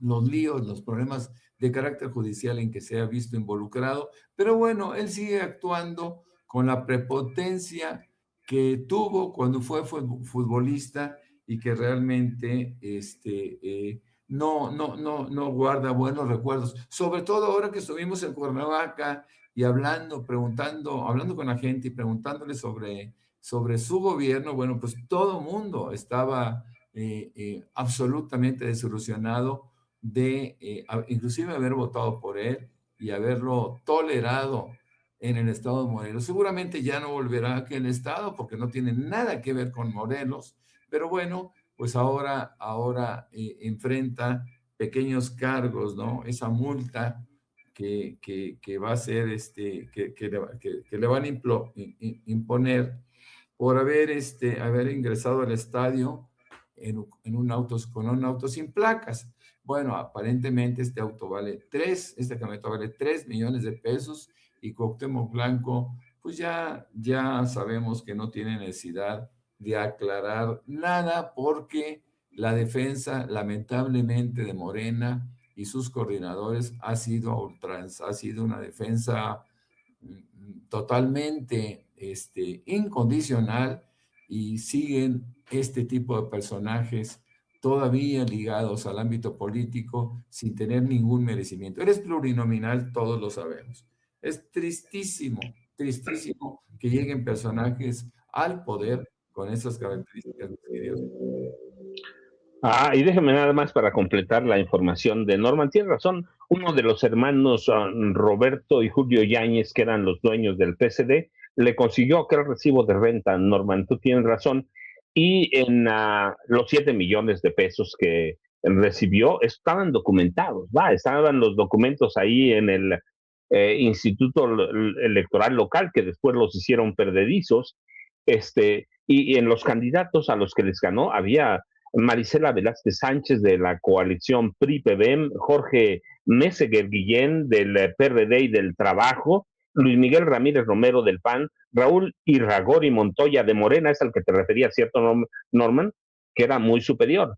Y el otro candidato era en aquellas elecciones en Cuernavaca, Alejandro Villarreal Gasca de Movimiento Ciudadano, solo para cerrar el círculo de este capítulo en el que yo digo, no importa qué tan ídolo seas del deporte, de cualquier deporte, eso no garantiza que vas a ser un buen político. De hecho, en el caso de Ana Gabriela Guevara, en el caso de Cuauhtémoc Blanco Bravo, fue mucho peor de lo que parecía y de lo que se dijo en la prensa. Pero, Jaime, tenemos buen tiempo todavía. Dice Trump que en 3 días, en 3 semanas se pueden ir del Golfo Pérsico. En 3 semanas, pero al mismo tiempo dice que están en camino esas 50,000, ¿no? Hay 50,000 soldados de Estados Unidos en el Golfo Pérsico, que sí va a haber incursiones militares. Yo nunca vi nada más que pareciera una derrota con eso de que nos vamos en 3 semanas y ya arréglense como quieran. Pero al mismo tiempo es la chimoltrufia, allá van nuestros soldados. ¿Qué está pasando en el Golfo Pérsico? Tú tienes el pulso todos los días, ahí te voy siguiendo, excepto ayer porque venía en camino, pero va a haber guerra, guerra convencional terrestre. Uh-huh. Sí, van a entrar los soldados estadounidenses verdaderamente a terreno iraní, que es una locura. ¿Cómo van a entrar a una carnicería? No sé, Jaime, tú tienes más el pulso sobre lo que está pasando con el crudo. ¿En qué estamos? Bueno, antes de pasar a ese tema, déjame rebañar el plato con el tema de Cuauhtémoc Cárdenas, porque creo que Blanco. Siempre se me... El de Cuauhtémoc Blanco, porque creo que es importante. Miren, yo creo que los casos de Cuauhtémoc Blanco, junto con el de el señor Sergio Mayer, junto con el caso de Lili Telles, en fin, todos estos candidatos que han formado parte de Morena por decisión de Andrés Manuel López Obrador, que tenía la necesidad de asegurar su elección mediante una política de arrastre electoral que yo creo que era necesaria. A veces hay que pactar con el diablo para poder facilitar y asegurar el arribo al poder. Bueno, efectivamente, es posible que Sergio Mayer, es posible que Lili Tellez, es posible que Cuauhtémoc Blanco hayan ganado, le hayan permitido ganar adeptos a Andrés Manuel López Obrador, porque ya hemos visto cómo hay gente que a pesar de todo sigue creyendo que Cuauhtémoc Blanco sí es un personaje intachable. Nada más hay que ver las opiniones en el chat de gente que sigue creyendo en Cuauhtémoc Blanco, o cada vez menos, eso es también verdad. Pero miren, yo lo que creo que incluso yo ya podría escribir un artículo sobre este tema a partir de, se ha discutido mucho sobre el tema del populismo. en la política. Y incluso hay políticos que, como Barack Obama o como López Obrador, que han dicho, bueno, si hay críticas, si me dicen populista, pues que me apunten en la lista. Y han reconocido abiertamente que sí, hay un componente de populismo, un poco, y lo dicen un poco para responder a las críticas que vienen desde la derecha acusando a la gente populista, populista, un poco para decir que no representa o que representa la parte más perniciosa del populismo. Hay un componente benéfico del populismo desde mi punto de vista. El componente benéfico es que el populismo permite exponer los abusos de poder, le da voz al pueblo. Eso es el tipo de populismo que tiene este aspecto beneficioso. Pero también hay una parte del populismo que no es tan benéfico y es muy malo. ¿A qué me refiero? El populismo también entreabre la puerta al abuso de poder sin contrapesos, sin controles democráticos. Hay una parte del populismo que erosiona a las instituciones democráticas y cuando uno ha hecho uso de esta herramienta del populismo para llegar al poder, hay que estar muy vigilantes de que aquellos a los que tú jalaste, Sergio Mayer, Lili Telles, Cuauhtémoc Blanco, no se conviertan en adversarios de las instituciones democráticas, no sean un mal ejemplo para el gobierno, para la gobernabilidad. Y creo que estamos ante ese caso. No todo lo que representa el populismo es bueno. Tiene, como dirían, los efectos adversos de este componente populista. Y yo creo que tiene que subrayarse. No todo lo que es populismo es bueno para el pueblo. El populismo también tiene este problema que tiene un carácter reduccionista, ¿no? El populismo no permite analizar la complejidad de las cosas, ¿no? O todo lo ves en blanco o todo lo ves en negro. Y es el caso de Lili Telles o de Cuauhtémoc Blanco. En Cuauhtémoc Blanco, si se dan cuenta, quienes lo defienden ven en blanco y negro. Pero hay gente que dice, no, a ver, espérenme tantito. Esto no puede ser. Sí, el tipo es popular, pero su popularidad no tendría que ser algo que le permita a Cuauhtémoc Blanco abusar de su poder. Ese es el peligro del populismo. Así es que yo creo que es importante mencionar este tema, este capítulo del populismo, porque somos periodistas, amigos, somos analistas y tenemos la obligación de ver lo bueno y lo malo y señalarlo. Nosotros no somos porristas de Morena, nosotros no somos aliados incondicionales de Morena. Y cuando hay problemas como este, el de Cuauhtémoc Blanco, de Lili Teis o de Sergio Mayer, hay que subrayarlo. ¿Por qué? Porque sabemos que en el fondo que esto a la larga va a erosionar la calidad democrática de las instituciones, pero sobre todo, el futuro de Morena en las próximas elecciones, porque la gente no es tonta, la gente se da cuenta, la gente se molesta con este tipo de personajes que han traicionado a Morena y que algunos de ellos todavía siguen militando en sus filas. Miren nada más qué espectáculo este personaje. Dios mío, en fin. Bueno, regresando, pasando al otro tema de Irán. Lo último Jaime, de Irán. antes de que empieces, ya Sí. vimos lo que vas a hacer al gimnasio con Sergio Mayer, ¿eh? Eso vas a aprender. Don Francisco Cruz, no seas envidioso, por favor. Y pasando al tema de Irán, lo último que tenemos, efectivamente hemos visto cómo Donald Trump se sigue moviendo en este terreno de la contradicción y la imprevisibilidad, ¿no? Donald Trump es por naturaleza imprevisible, no sabe lo que está haciendo, nada. Y ayer mismo su secretario de Defensa, su secretario de Guerra, Pete Hegseth, dijo que el valor estratégico de Donald Trump es el de la impredictibilidad, porque el enemigo no sabe qué es lo que va a hacer. No, esa es una mandanga para justificar el hecho de que Donald Trump no sabe ni siquiera dónde está parado. Es un idiota, es un payaso que no sabe ni siquiera, no supo, hoy está demostrado que inició una guerra contra Irán empujado por Israel y sin tener una estrategia clara. Bueno, entonces, ¿qué ha pasado desde entonces? Pues ha desatado el caos. Ha desatado el caos en el Golfo Pérsico y lo último que tenemos es que efectivamente se sopesa la posibilidad de una invasión terrestre. Ya hay posicionados varios buques de guerra. Se han reforzado la presencia de buques de guerra, se han enviado más efectivos para sumarse al contingente de 40,000, 50,000 que ya estaban estacionados en la zona.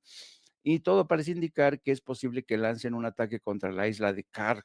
La isla de Karg es como pues, es el núcleo, es una isla desde donde se exporta, concentra y se exporta la mayoría del petróleo y el gas iraní. Sería devastador para Irán que tomaran el control de la isla de Kar. Y también siguen en intensos bombardeos, cada vez con eh, bombas de mayor peso. Y existe la especulación de que incluso podrían echar mano de una bomba nuclear. Bueno, ante esto, ¿qué es lo que ha ocurrido en el curso de las últimas horas? Se ha confirmado la presencia de varios submarinos nucleares rusos, 2 al menos ya en el estrecho de Hormuz, 2 submarinos nucleares rusos, y China ya ha advertido a Israel y a Estados Unidos que si utilizan una bomba nuclear, Israel dejaría de existir como Estado. ¿A qué se refieren? Que ellos también podrían responder y Rusia también. Entonces, es increíble. Luego, hay una unidad militar que es muy temida, rusa, que es la unidad militar de los chechenos. Ustedes saben que en Chechenia la mayoría comulga con el Islam, la mayoría son musulmanes, predican el Corán, es su Biblia, y ellos ya se han declarado dispuestos para trasladarse a Irán. Las unidades de combate chechenas son formidables, son temerarias y ya han demostrado, ya han dicho que van a combatir al lado de Irán para derrotar a Estados Unidos. Es decir, como bien decías, si Estados Unidos lanza un ataque terrestre, de desembarco terrestre sobre las costas de Irán o sobre la isla de Kar, se desataría un baño de sangre. Donald Trump pasaría la historia, de hecho ya pasó a la historia como el peor presidente, pero si se atreve a lanzar un desembarco, sería su fin porque morirían miles, miles. Yo siempre recuerdo, evoco la batalla de Galipoli, en la que el Imperio Otomano enfrentó a los aliados Francia, Inglaterra, que intentaron un desembarco en las costas turcas, les costó 300,000 muertos a los aliados. Y es que la verdad, defender esas costas se ha demostrado que es muy duro protagonizar un desembarco ahí. Así es que yo creo que Donald Trump cometería el peor error en la historia de su presidencia si lanza un desembarco. Pero ellos siguen diciendo que tienen a su favor la impredictibilidad y desde esa impredictibilidad podemos esperar todo, queridos amigos. Norman, está ese tema que a mí me encanta y que debemos, siempre me gusta tratarlo porque un ataque nuclear de Estados Unidos, un accidente nuclear en Israel o como sea, eso va a afectar a todo el mundo, Norman. A todo el mundo, no solamente a Irán, a Israel, a Estados Unidos, a todos nos toca, Norman. El dólar y inmediatamente afectaría el peso, las gasolinas han estado subiendo ya de precio. Entonces, no sé tú cómo ves, o de pronto en la agenda, como venía viajando, Norman, la vi poco, llegué a la Ciudad de México a las 3 de la mañana, para que tengas una idea, salí ayer. Así que vine durmiendo todo el camino mientras uno de mis tíos manejaba, pero los temas ahí están. Tú dices, Norman. Bueno, hablar de una bomba nuclear ya no es hablar de Nagasaki o de Hiroshima, en donde hubo un daño, un terrible daño, pero bastante localizado, ¿no? En estas dos ciudades japonesas. Hablar de una bomba nuclear hoy por hoy implica pues, una afectación no solo de carácter regional o local, implica también un daño al mundo, ¿no? Al resto del mundo, independientemente de las consecuencias de carácter económico, ¿no? De carácter político, de carácter social. No, no, no. Aquí hay un daño tangible, ¿no? Si eventualmente sucediera esto. Ahora, fíjese que hay algo que es importante, creo que vale la pena, que yo creo que vale la pena mencionar. Israel siempre se ha negado a que la asociación específica que revisa la existencia de bombas o su evolución, la evolución del tratamiento del uranio, etcétera, etcétera, siempre Israel ha impedido que le visiten, que le supervisen, ¿no? Así que ellos pueden ser capaces de decir, inclusive hasta ahora, que no tienen armas nucleares, pero todo mundo sabemos que las tienen. Se habla de 40, 50 ojivas. Y esto sería terrible. Ellos, en su obsesión, porque no hay que olvidar que Israel, su parlamento, pues tiene diferentes orientaciones de carácter ideológico, ¿no? Y hay algunos que son terriblemente obsesivos y que, por cierto, forman parte del grupo que apoya a Netanyahu, ¿no? Ese primer ministro detestable. Bueno, pues quién sabe si esos grupos pudieran decidir el empleo de una bomba nuclear en contra de Irán para poder acabar con ese peligro teórico o terrorista que significa Israel para ellos o para sus intereses, ¿no? Eso es algo grave, realmente grave. No creo que Estados Unidos lo hiciera. Estados Unidos tiene pues otros intereses, está muy lejos de la zona y tampoco creo que lo permita, ¿no? Aquí habría a pesar de la estupidez aparente de Donald Trump, yo creo que él mismo intentaría persuadir a Israel de que enviara una bomba nuclear a Irán. Pero fíjense cómo Trump hace un análisis, hace un balance de su éxito en la guerra contra Irán, que quiere, por supuesto, venderlo a sus votantes para que en noviembre de este año puedan ratificar un poquito las mayorías en la Cámara de Representantes y en el Senado en su favor y no sea juzgado como todo mundo o como el 60 y tantos por ciento de la población estadounidense busca que se haga. Fíjese cómo lo dice él, cómo trata de convertir una derrota evidente, cuando menos en términos políticos, en la zona, en Medio Oriente, en una victoria. Y él dice que piensa que esta guerra la puede ganar se pueden salir en 2 o 3 semanas y olvidarse, sobre todo porque ya hicieron una destrucción de infraestructura en Irán suficiente para que no se recuperen en 15 o 20 años. Lo dice de esa manera tan grotesca como él suele hacerlo, ¿no? Y cree que tardarían muchísimo en reconstruirse y ya no representarían un peligro para el mundo, especialmente para Israel, que es su protegido, que es su gendarme en el Medio Oriente.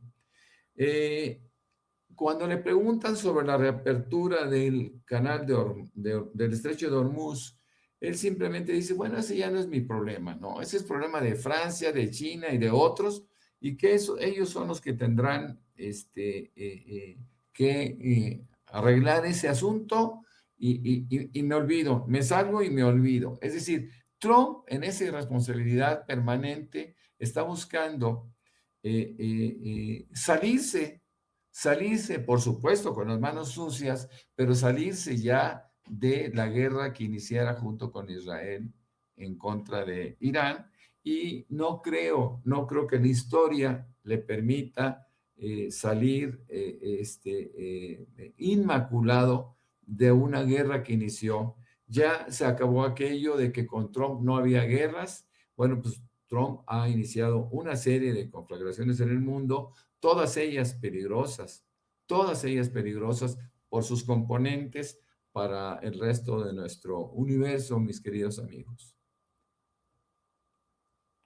Jaime, fíjate, te iba a hacer una pregunta tomando un dicho que hay en mi pueblo grosero, pero ese es el dicho, dice que cuando todo te va mal, como está yendo a Trump, más allá de las bombas que sueltan los aviones estadounidenses, cuando algo te va mal, dice, solo falta que lo orina un perro.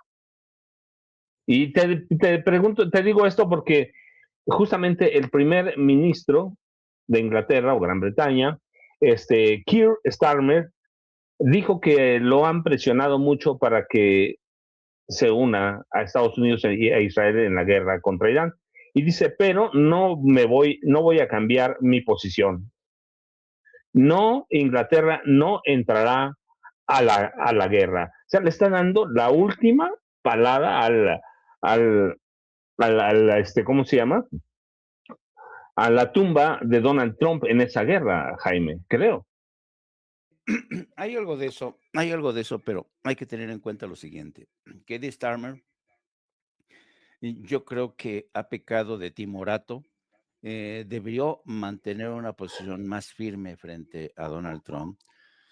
Pero es complicado lidiar con Donald Trump, ¿no? Y lo saben todos los jefes de Estado y de gobierno del mundo entero. Lo sabe perfectamente bien Claudia Sheinbaum, que con Donald Trump hay que andarse con mucho cuidado. Sí, mostrarse firme, pero al mismo tiempo teniendo en cuenta las consecuencias que pueden ser devastadoras, sobre todo para países como México, que nuestra vecindad nos condena, ¿no? Tenemos que ser extremadamente cuidadosos a la hora de lidiar con Donald Trump. Pero Hammer ha tenido a bien mostrar esta posición porque ya se dio cuenta que la cohesión al interior de la OTAN ha volado por los aires. Apenas ayer España, Francia e Italia le impidieron a Donald Trump que sobrevolaran su espacio aéreo porque se sabe que Estados Unidos ha estado enviando enorme cantidad de armamento hacia algunos puntos del Mediterráneo y del Golfo Pérsico, que Irán los mantiene muy bien controlados y monitoreados, saben por dónde están circulando esos aviones. Los chinos y los rusos también saben qué es lo que está haciendo Estados Unidos, y conscientes de ello, Francia, España e Italia le han dicho: no te atrevas a utilizar nuestro espacio aéreo porque no queremos involucrarnos en una guerra que sería devastadora y quizá sería el detonante de una tercera guerra mundial. Ayer mismo, incluso el jefe de gobierno español, Pedro Sánchez, en un mensaje realmente que yo creo que habla muy bien del gobierno español, dijo que a España no la iban a volver a engañar por segunda ocasión. Él se refirió al año en que, ¿te acuerdas cuando estaba como jefe de gobierno el idiota de José María Aznar del Partido Popular? Estaba como primer ministro Tony Blair y estaba como presidente de Estados Unidos George W. Bush, en que entre los tres en la isla de Azores decidieron: sí, vamos a atacar a Irak porque tiene armas de destrucción masiva. Bueno, ayer Pedro Sánchez dice: no nos la vuelven a pegar, no nos vuelven a engañar, no vamos a participar de esto bajo el pretexto de que Irán es una amenaza internacional. Eso es una mentira. Y eso habla muy bien del gobierno de Pedro Sánchez, que ha impedido el uso de sus bases militares, de las bases militares que tiene Estados Unidos en España, Rota, y ahorita me acuerdo de la otra. Y entonces la OTAN, la cohesión de la OTAN ha volado por los aires. ¿Por qué? Porque saben que Donald Trump se metió esto presionado por Israel y sin tener un plan. Donald Trump incluso ha dado muestras de que quiere bajarle 5 rayitas al conflicto, pero al mismo tiempo está en marcha todos los preparativos para lanzar la invasión. Entonces, ¿a quién le crees? Irán, ayer el ministro de Asuntos Exteriores, el señor Abbas Aragachi, dijo que con Estados Unidos no se puede confiar. No, a Estados Unidos traicionó 2 veces a Irán en la mesa de negociaciones, cuando Irán ya había accedido a algunos puntos, y todo por culpa de Benjamín Netanyahu, que presionó a Estados Unidos para lanzarlo a la guerra porque Israel quiere convertirse en una superpotencia en Oriente Medio. Entonces, yo creo que Donald Trump se ha quedado solo en muchos sentidos. Sí, el Reino Unido no va a participar, pero le sigue permitiendo el uso de ciertas bases militares. Lo mismo que Kuwait. Kuwait está en una misión suicida. Kuwait está permitiendo que sigan lanzando algunos ataques contra Irán desde su territorio. Y Kuwait hay que entender, porque Kuwait tiene un enorme deuda, y yo digo deuda entre comillas, porque acuérdense que cuando Irak invadió Kuwait, Estados Unidos en 1990-91, bajo el mando del general Norman Schwarzkopf, con la tormenta del desierto, le devolvió a Kuwait su territorio. Entonces, Kuwait tiene más deudas con Estados Unidos. Pero yo creo que es importante ver que a estas alturas es difícil ya meter reversa para países como Israel e Irán. Irán no puede permitir a estas alturas sentarse a una mesa de negociación sabiendo que el día de mañana Estados Unidos e Israel sobre todo lo van a traicionar. Ya no tiene punto de retorno la guerra en la que participa Irán. Y lo mismo sucede con Israel, que en estos momentos se ve asediado desde el flanco norte. Hezbollah está avanzando de una forma espectacular. Ha destruido más de 100 tanques Merkava, estos tanques que se supone que eran inexpugnables. Merkava viene del hebreo antiguo, significa carro de combate literalmente, pero eran los carros de combate que eran tirados por caballos. Una reminiscencia bíblica que le da a estos Merkavas durante mucho tiempo fue, wow, los Merkavas, ¿no?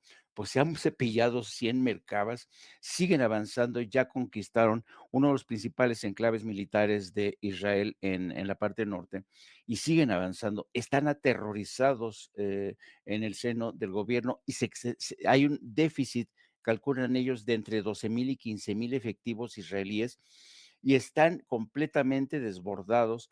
Así es que va a ser muy difícil que Israel meta reversa, Hezbollah meta reversa, Irán meta reversa.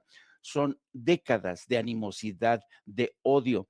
La pregunta es, una vez, si se retira Estados Unidos, que yo lo veo complicado, si se retira, ¿va a abandonar a Israel?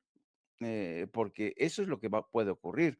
Y en ese abandono, ¿Israel va a atreverse a detonar una bomba nuclear? Todo está sobre la mesa. No sé qué pueda hacer. Los espero yo a las 13 horas en No Apto para Cínicos para hablar de estos temas. Hay que tener en cuenta que hoy la Suprema Corte de Estados Unidos escucha los argumentos a favor y en contra de retirar la ciudadanía a hijos de inmigrantes que han nacido en Estados Unidos. Va a estar muy interesantes. Así es que los esperamos a las 13 horas con mi compañera de vida, Hildy, y mi ideólogo de cabecera, Yago Batusay. Un abrazo a los dos, queridos amigos. Gracias a Norman. Al rato va a dar una conferencia a Donald Trump, por cierto. No sé qué va a decir, pero hace rato unos periodistas le preguntaron, le dijeron, Irán acaba de amenazar con un ataque a empresas estadounidenses y responde Trump, ¿con qué? Con pistolas de balines, no tienen ni resorteras. Norman, ¿qué es eso? O Sandra Cuevas, que está lavando el trabajo de la presidenta Claudia Sheinbaum Pardo. Es una locura. Y le tengo miedo de las dos cosas. Bueno, sí, debemos de tener miedo, mucho miedo de cuando una persona con esas características habla, porque todo es mentira, todo es balandronada, ¿no? Todo es un acto son shows, ¿no?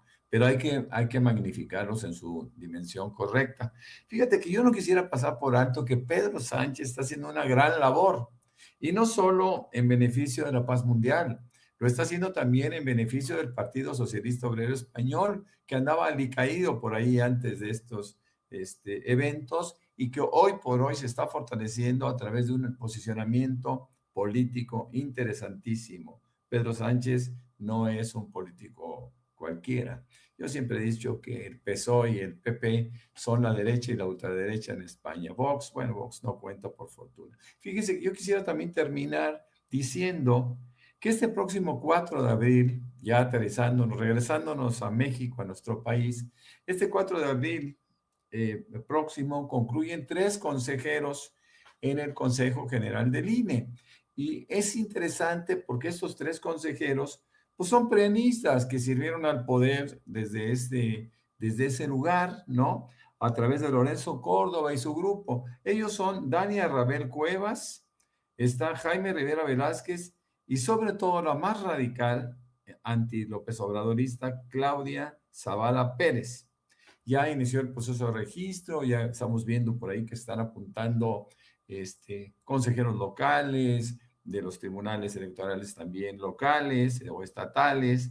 Y bueno, en este registro vemos que debe de tomar Morena una posición, porque aunque se diga lo contrario, hay que buscar una presión ideológica también dentro del INE. Yo sé que esto no es una cosa popular, sé que es una cosa provocadora lo que estoy diciendo, pero pues todos los partidos lo hicieron y eso de tener al INE en contra toda tu vida, bueno, pues sí que es un verdadero conflicto. Yo creo que el 22 de abril, que se espera, de 2026, que se espera que se hagan estos cambios o estas sustituciones, deberá entrar gente que pues por lo menos sean neutrales, ¿no? Y que no obedezcan a los partidos del pasado que lamentablemente siguen teniendo un pequeño presente, mis queridos amigos. Pues bueno, yo me despido, yo soy Norman F. Pearl, los espero, por supuesto, en X como tal y también en Facebook, donde tengo 2 cuentas, donde insisto siempre, pues podemos tener cierta interlocución y un poquito de debate. Muchas gracias a todos, que estén muy bien. Saludos a mi querido Vicente, que debe andar por ahí disfrutando en San Carlos de sus playas, ¿no? No, Norman, Jaime tiene una reunión al rato, fíjate, le digo, coincidimos en la Ciudad de México, así que a las 6 más o menos, 6:10, estaba trepando, bueno, no trepando al avión, estaba entrando ya al aeropuerto, no sé a qué hora sería su vuelo, supongo que como a las 7 o antes de las 7, ya sabes que entras y ahí sí ya no hay nada. Entonces viene camino a la Ciudad de México, ya nos enteraremos después. Seguramente no llega hoy a Sin Censura, pero aquí vamos a estar y nos vemos mañana. ¿Qué van a hacer en Semana Santa? Jaime, ¿tú qué haces? Norman, ¿tú qué haces? Rapidísimo, antes que nos gane la señora presidenta Claudia Sheinbaum Pardo. Yo me tengo que preparar para la procesión y la crucifixión del viernes. Me toca participar. Ajá. Dicen que voy a jugar el papel de Judas. No me gusta, pero pues ni modo. Porque el año pasado me tocó ser crucificado, así es que me va mejor, así es que eso haré. Y son días de guardar. No, yo en estos días no practico el sexo, porque no, está prohibidísimo en Semana. Hoy, Norman, se me hace que Jaime está divagando de cosas que no le pregunté. Pero claro, como dejé la pregunta abierta, dije las que haces, no las que no haces. Perdón, por eso voy a rezar el rosario, me voy a confesar. Y porque pues, ¿Y qué comes, Jaime? ¿Qué comes? Comeré pescadito, porque la carne está prohibida. Todo en el más amplio de la expresión. La carne, nada sucumbir a la tentación, porque si no, Diosito se va a enojar. Y voy a ver películas de Diosito. Ben-Hur, la Pasión de Cristo, todas estos. Oye, Semana Santa, eso se dedica a uno. Norman, ¿tú qué comes regularmente Semana Santa? Yo como exactamente lo mismo, como poco. No, no, lo que voy a hacer, y es lo que he venido haciendo estos días en diferentes horarios, es ir a ver a Franco. ¿Se acuerdan de Franco, mi pequeño nieto de 7 años futbolista? Pues bueno, pues él fue invitado a jugar un torneo con niños un año más grandes. Él es 2018 y con los 2017, ayer ganaron 6-2 y él metió 4 goles. Entonces, bueno, pues estamos muy contentos viéndolo siempre que se puede, porque, pues bueno, el deporte es fundamental en el desarrollo de todos los niños y todos los hombres, toda la gente. Entonces, bueno, pues es lo que voy a hacer. Voy a estar muy pendiente de mi pequeño. Norman, Jaime, muchas gracias por acompañarme. Ya esperemos al rato, pero prácticamente ya estamos en Semana Santa, no, aunque empieza mañana, ¿no? No sé, pero tengo la impresión de que empieza el jueves, ¿no? Ya es Semana Santa. ¿Ya Semana No. Santa mañana? Sí. No, entiendo que es la próxima semana. No, No, ya estamos en Semana Santa. Bueno, a ver, yo oí el domingo que era Domingo de Ramos y lo quiero asociar ya con el Sábado de Gloria, pero El no sábado sé que viene Este, es el sábado de gloria. este sábado que viene debe ser sábado de gloria, Norman. Exactamente. Ok, bueno, yo andaba Sí. Es muy cuando perdido. uno ya puede salir corriendo desnudo a la calle. Es el sábado de gloria. Algo anda mal con Jaime, algo se le anda atravesando por ahí con sus obsesiones. Pero ya lo veremos, por favor, si haces eso, firma, graba algo, Jaime, todo el mundo tiene cámaras ahora, para que lo podamos anunciar aquí en Sin Censura. Eso va a ser noticia. No soy exhibicionista. Yo todo lo hago en privado. Pero pásenla bien, por favor. Ya debe estar por llegar la presidenta Claudia Sheinbaum Pardo, así que vamos a tomar un cafecito. Gracias, Jaime, gracias, Norman. Sigan a Norman en sus redes, de veras, Norman tiene muchas de las ideas que nos cuenta, él las desarrolla en X. Sí, las desarrolla, y cuando viene Norman, tiene un tratamiento ya pensado, digerido, y bueno, ciertamente salen temas de rebote, pero Norman no publico en redes, pero Norman publica bastante y responde y interactúa, así que sigan a Norman y a Jaime Hernández, ya saben, 1 a 3 de la tarde, estás terminando ahora un poco 1:45, ¿no? Sí. No apto para cínicos, con algo que parece que ya se está reconciliando su comentarista plurinominal, Yago Batusay. Así es. Ahí los espero a las 13 horas. Muchas gracias a los dos. Jaime y Norman se van a tomar un cafecito, lo merecemos. Yo me quedo un rato más con